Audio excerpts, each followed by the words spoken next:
जय हिंद, वंदे मातरम। दोस्तों, यूपी में जनसंख्या नियंत्रण बिल का ड्राफ्ट तैयार हो चुका है और लागू हो गया है, ऐसा आप मान लीजिएगा। इस बिल से 3 लोगों के ऊपर प्रभाव पड़ेगा। पहले लोग वो जिनके एक बच्चा है, क्या लाभ होंगे एक बच्चे वालों को। दूसरे लोग वो, उनके ऊपर क्या प्रभाव पड़ेगा जिनके 2 बच्चे हैं। और तीसरे दंपत्ति वो जिनके 2 से ज्यादा बच्चे होंगे।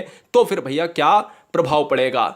तो यूपी में जनसंख्या नियंत्रण बिल का ड्राफ्ट तैयार किया गया और कहा गया है कि 2 ही बच्चे अच्छे हैं। तो जान लेते हैं कि क्या प्रभाव पड़ेगा, कि 2 बच्चों वाले के ऊपर क्या प्रभाव पड़ेगा और एक बच्चे को क्या लाभ होगा और 2 से अधिक बालों के ऊपर क्या प्रभाव। पहला पॉइंट आता है कि सरकारी योजनाओं का फायदा नहीं मिलने वाला है। यह बिल्कुल बात तय है। 2 बच्चों से अगर ज्यादा हैं आपके तो सरकारी योजनाओं में आप बिल्कुल फायदा नहीं ले पाएंगे। अगर बात आती है कि 2 बच्चे से कम है या 2 बच्चे हैं तो वहां पर पानी, बिजली, हाउस टैक्स में छूट, ये सरकारी लाभ आपको मिलेंगे। और अगर ज्यादा है तो सिंपल सी बात, नहीं मिलेंगे, है ना। अब बात आती है दूसरी कि देखिए सरकारी नौकरियों में मौका मिलेगा या नहीं मिलेगा। बात सिंपल सी है, टैक्स वाली ही पूरी तरीके से। जैसे टैक्स में आपको भागीदारी नहीं मिलेगी अगर ज्यादा है बच्चे, ऐसे ही सरकारी नौकरियों में आप मौका नहीं प्राप्त कर पाएंगे अगर बच्चे 2 से ज्यादा हैं।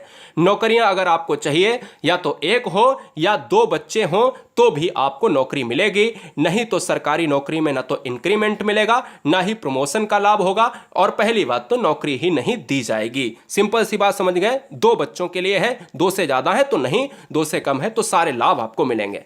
अब तीसरा पॉइंट आता है कि जो महिलाएं निकाय के चुनाव में, पंचायत के चुनाव में भागीदारी लेना चाहती हैं या चाहते हैं तो उनको 2 बच्चों का बात यहां पर हमेशा याद रखना पड़ेगा कि अगर कम है या 2 बच्चे हैं तो लड़ पाएंगे। और सिंपल सी बात है कि अगर आपके 2 बच्चे से ज्यादा हैं तो नहीं। अगर आपने चुनाव जो है जीत लिया और उसके बाद आपने जो है बच्चों को पैदा किया तो फिर भी आपकी सारी चीजें, सब कुछ रद्द कर दिया जाएगा और जुर्माना भी आपसे पड़ेगा। सिंपल सी बात है, यह भी बिल में कही गई है।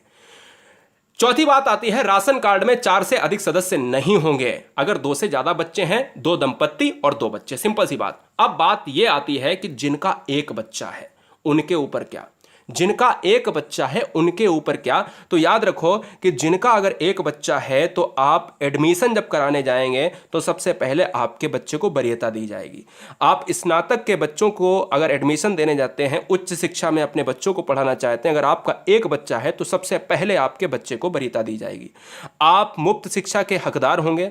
सरकारी नौकरियों में सबसे पहले वरीयता बच्चे को दी जाएगी, यानी जिनका एक बच्चा है, एकल बच्चे वाले को, ठीक है ना। स्वास्थ्य सुविधाओं में सबसे पहले आपको यहां पर तरजीह दी जाएगी। सबसे पहले आपको अस्पताल में भर्ती होने के लिए आप हकदार होंगे। चौथी अहम बात होगी, अगर जिन बच्चों की बात करें, जिन दंपत्तियों का एक बच्चा है उनके लिए 1 लाख रुपए तक का प्रावधान सरकार ने किया है। यह बात आप दिमाग में रख लीजिएगा। 2 बच्चों से ज्यादा आपको नुकसान होगा, 2 बच्चे या 1 बच्चे हैं उससे आपको फायदा मिलेगा। सिंपल सी बात समझ लीजिएगा। मैं बिल्कुल सटीक बताता हूं, सटीक, एकदम से सटीक। जय हिंद, वंदे मातरम।